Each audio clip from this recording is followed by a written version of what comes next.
Salut à tous et bienvenue sur la ferme du mineur. Aujourd'hui, on se retrouve en compagnie de Vincent. Vincent, pour ceux qui ne le connaissent pas, c'est tout simplement le président de Central Chart.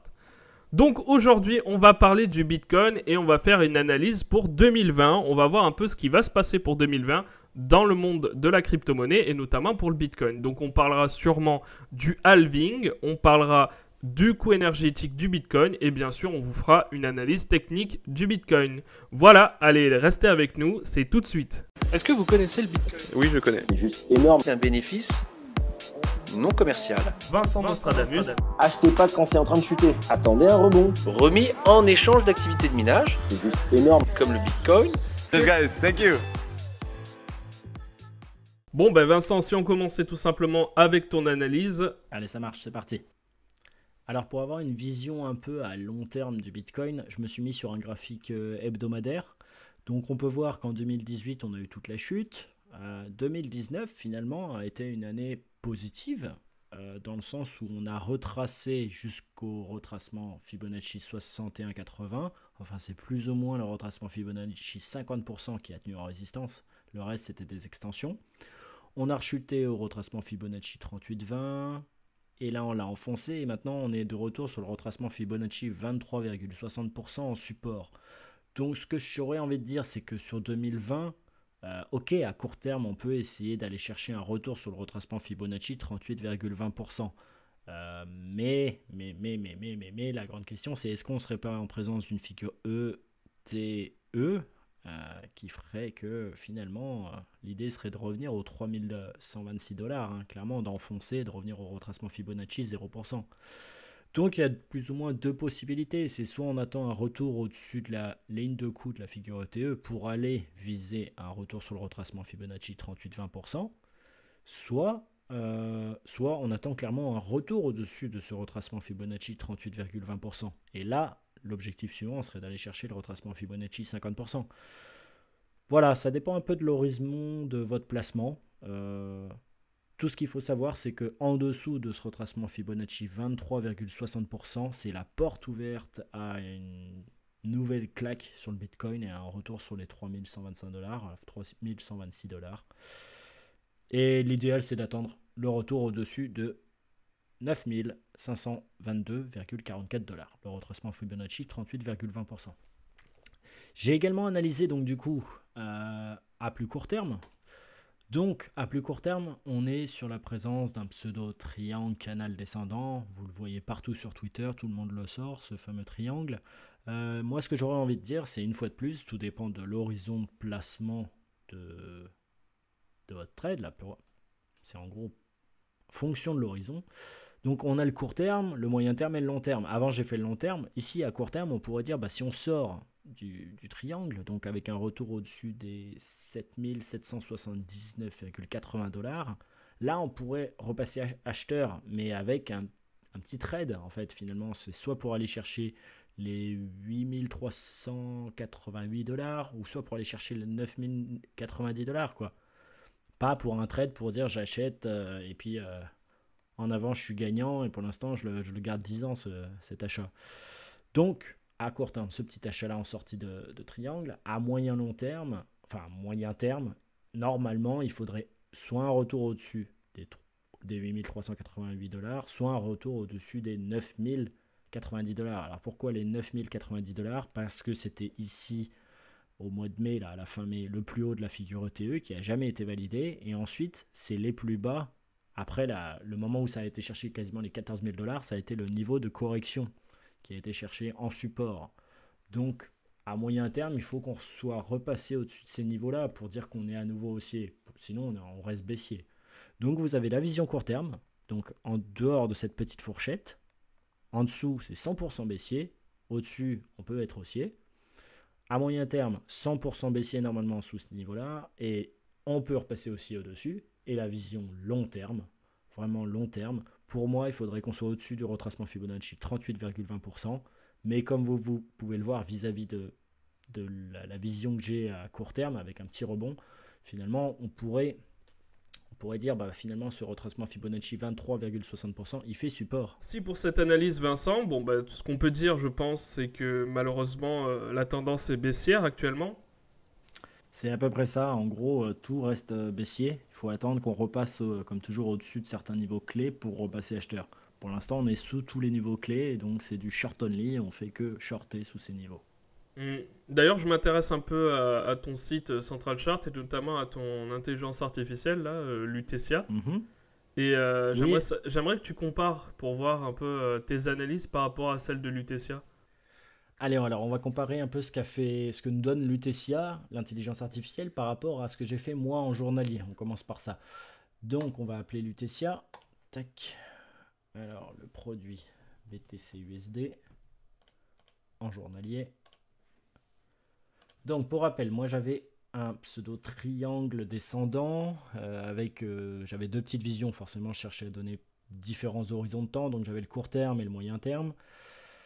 Et pour moi, c'était 100% baissier à court terme sous les 7469 dollars. Et on pouvait éventuellement, pour le court terme, reprendre les achats au-dessus des 7779,80 dollars. Lutetia, elle est baissière sous les 7894 dollars. Donc, voyons voir son graphique. Ok, je vais supprimer les indicateurs. Hop. Donc, en gros, elle a un canal baissier. Elle a un canal baissier et c'est intéressant ce qu'elle choisit comme niveau. Ça correspond approximativement à la même chose que ce que j'ai fait, hein. C'est un peu l'objectif de toute façon, c'est vraiment que Lutetia fournisse une analyse sans que les traders aient besoin de s'embêter et de perdre du temps à analyser les graphiques. En gros, elle donne un niveau sous lequel il va falloir faire que shorter ou un niveau au-delà duquel il va falloir que acheter. Et ici, elle a bien un niveau qui est à 7894 dollars avec pour objectif d'aller chercher les 6615 et les 5875. Alors pourquoi elle a choisi ces niveaux? Moi, sur mon analyse de mon côté, j'avais pas réellement fixé d'objectif de cours. Simplement un niveau au-delà duquel on pourrait être acheteur, en dessous duquel il faut rester vendeur, sans objectif. Donc c'était pas tout à fait très complet mon analyse. De son côté, elle a choisi ses niveaux. Donc en gros, elle a dû reprendre les plus bas dernièrement faits par le cours, ce qui est logique. Et ensuite, pourquoi elle a choisi ce deuxième niveau comme objectif de cours? Oui, ok. Elle a détecté que les supports de 2018, ici, elle a pris le range, le milieu de range entre le plus bas de 2018 ici et les plus bas d'ici. Et elle en fait son nouvel objectif, voilà, son deuxième objectif de cours. Donc c'est pas mal, moi je trouve ce qu'elle a fait en journalier. Voyons voir maintenant ce qu'elle fait en hebdo. Alors moi mon analyse en hebdo, ok, c'était très simple, hein. Pour moi c'était juste un retracement Fibonacci avec une figure de T-épaule. On est sur un support, le retracement Fibonacci 23,60%. À court terme, clairement on peut rebondir jusqu'à la ligne de coup de la figure TE, ou on peut rebondir jusque là, mais dans le fond il ne faudrait pas s'autoriser normalement à acheter. On reste baissier tant qu'on est sous les 9522 dollars.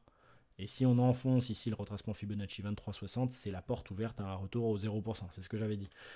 De son côté Lutetia, donc j'ai juste à cliquer sur changer du T, alors hebdo, hop là. Alors, en hebdo, qu'est-ce qu'elle nous donne de son côté? Je vais lui mettre le graphique. Donc, elle est baissière sous les 7894 dollars. Ok, avec pour objectif, elle a des objectifs plus ou moins similaires. Enfin, elle en a un de plus. Elle en a un de plus à mi-chemin. Ouais, forcément, elle reprend à nouveau les plus bas de l'année 2018 comme premier objectif. Et elle a, là où c'était moi, j'avais la figure ETE qui était là avec la ligne de coup, elle prend le dernier plus bas, elle, pour dire que sous ce niveau-là, de toute façon, elle reste baissière. Et elle reprend l'oblique baissière qui est finalement la ligne de résistance du canal baissier en journalier. Là, on est en hebdomadaire, hein, je le rappelle. Et elle a le même objectif, hein, c'est-à-dire, si on enfonce tout ça, l'objectif final, il est de revenir sur les plus bas de la fin d'année 2018. Hein. Si je reprends mon graphique ici, pour moi, l'objectif, c'était bien aussi de dire si on enfonce le retracement Fibonacci 23,60%, on va aller chercher le 0%. Donc voilà, vous avez une petite présentation de ce qu'a fait Lutetia sur la même unité de temps et le même instrument. Donc merci Vincent d'avoir pu comparer Lutetia et ton analyse technique. Maintenant, ce que j'aimerais savoir, si Lutetia est aussi un bot de trading. Alors non. Lutetia, ça reste une intelligence artificielle dédiée au trading. C'est un outil d'aide à la décision pour les traders et investisseurs. C'est absolument pas un système de trading automatique ou un expert advisor qui va prendre des positions à la place du trader. Il faut vraiment le voir comme un outil qui va faciliter tout le travail d'analyse. C'est-à-dire qu'au lieu de passer du temps à analyser tous les graphiques, ici en un clic, vous allez sélectionner un instrument financier, une unité de temps, et hop, ça va vous générer une analyse technique automatique. Ça peut également être un bon outil pour simplement comparer vos analyses, si vous en avez faites, avec celles de Lutetia et voir si les niveaux correspondent, si vous êtes bien dans le même sens qu'elle, et ainsi de suite. Mais ce n'est absolument pas un robot de trading automatique. Donc la vraie question qu'on pourrait se poser, c'est est-ce que c'est une véritable intelligence artificielle? Parce que c'est un peu le mot à la mode en ce moment, sauf qu'en réalité, c'est pas vraiment des intelligences artificielles qu'on a en face de nous. C'est juste des programmes avec une suite de si, et puis voilà. J'aimerais bien savoir. Je te rejoins là-dessus. C'est vrai qu'aujourd'hui, le mot intelligence artificielle est utilisé à toutes les sauces, on le retrouve partout. De notre côté, c'est une véritable intelligence artificielle. Par contre, elle n'apprend pas, elle n'est pas en apprentissage permanent. C'est-à-dire que si vous demandez une analyse, si vous la redemandez 3 minutes plus tard, elle aura exactement le même résultat. C'est un peu comme sur Google. Si vous dites OK Google, qui est Vincent Launay, peut-être qu'elle ne va pas trouver de résultat. Si vous lui redemandez 3 minutes après, elle ne va toujours pas en avoir de résultat.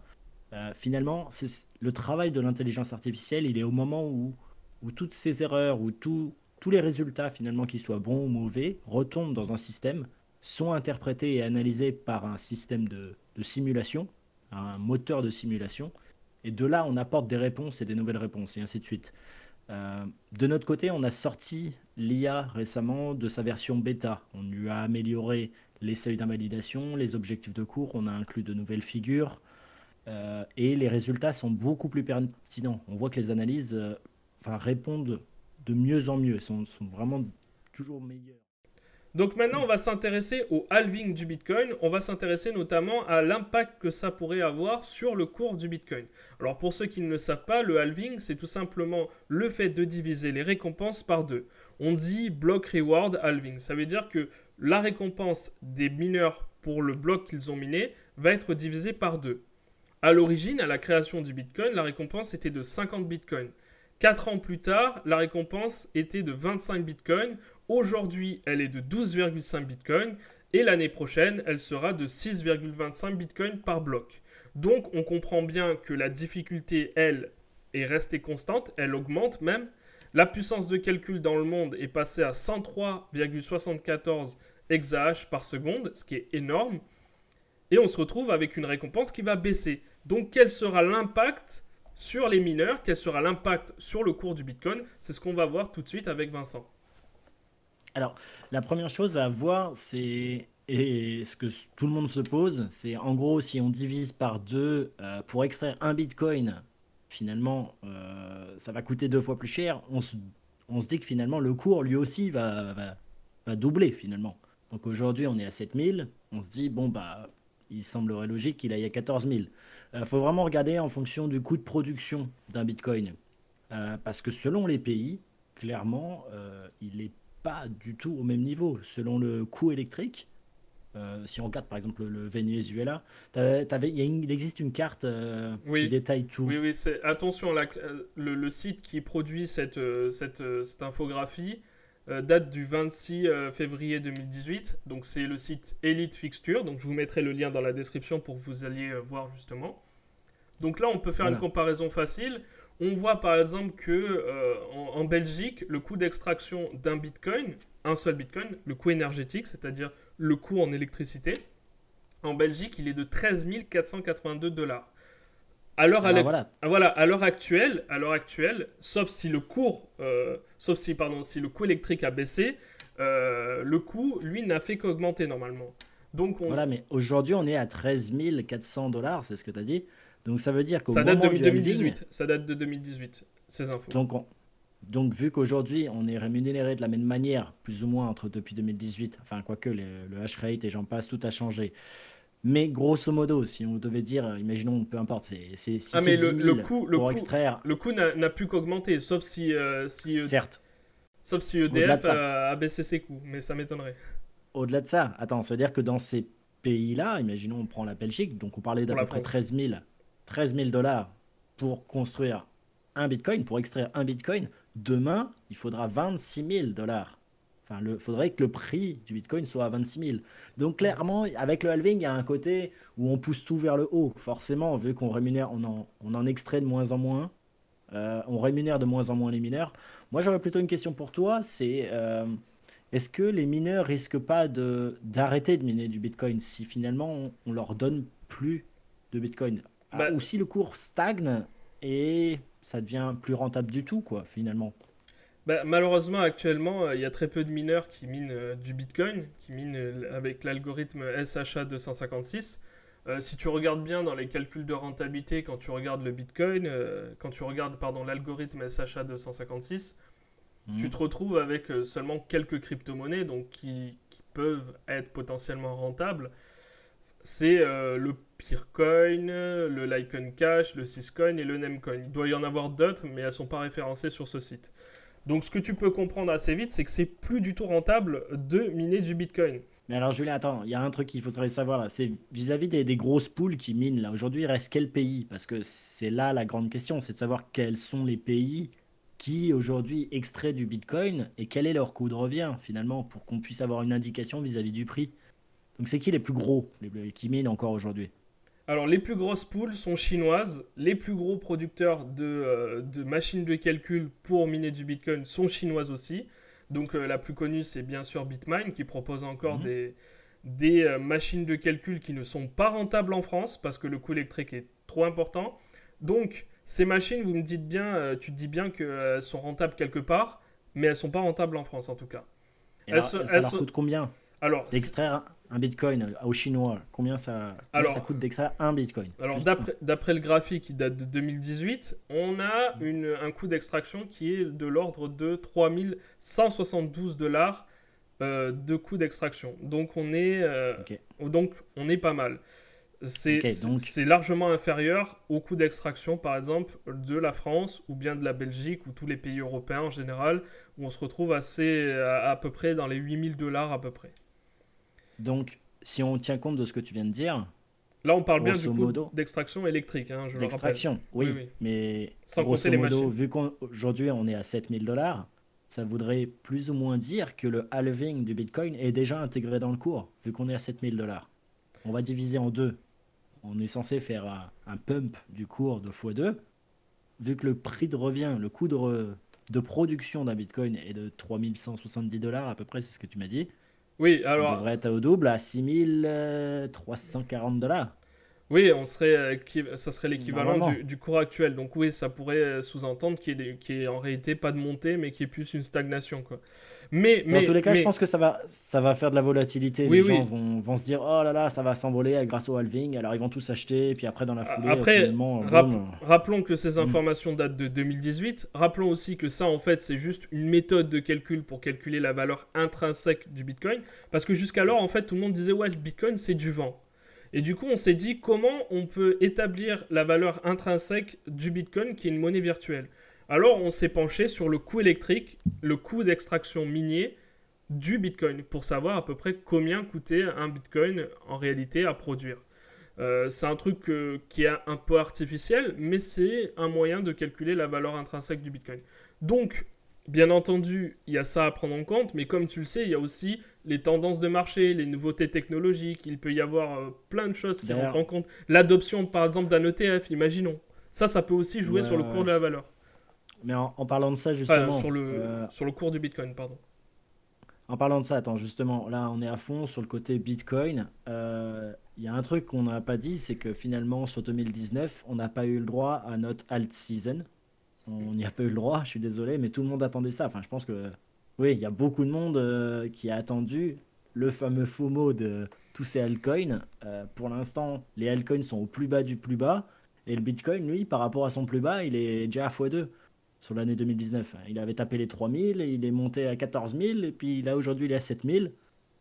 Il a eu le droit quand même à de la hausse. Les altcoins, il y en a plus d'un qui ont 2 3 ans de développement derrière eux. Ils sortent des produits finis et ils sont au plus bas historique. Et ça capitalise plus rien. Il Hmm. y a un truc sur ce marché on marche sur la tête, clairement. Mais bon. Voilà, la vidéo touche à sa fin. Pour conclure, quelques mots. Qu'est-ce que tu as à nous dire, Vincent, pour conclure? Bah, tout simplement j'espère que cette année 2020 sera riche en adoption au point de vue des crypto-monnaies, à savoir qu'il y a beaucoup de altcoins qui livrent leurs produits finis. Euh, Après, pas forcément une adoption sur le Bitcoin. Le Bitcoin reste une monnaie de réserve et non pas une monnaie de paiement. Euh, voilà, tout simplement que les produits finis soient utilisés, qu'il y ait une réelle adoption en 2020 pour enfin un fameux FOMO des altcoins et une alt season qu'on attend tous. Bon, mais on croise les doigts et à l'année prochaine. Donc, bonne année à vous et on se retrouve l'année prochaine. Allez, ciao, à plus.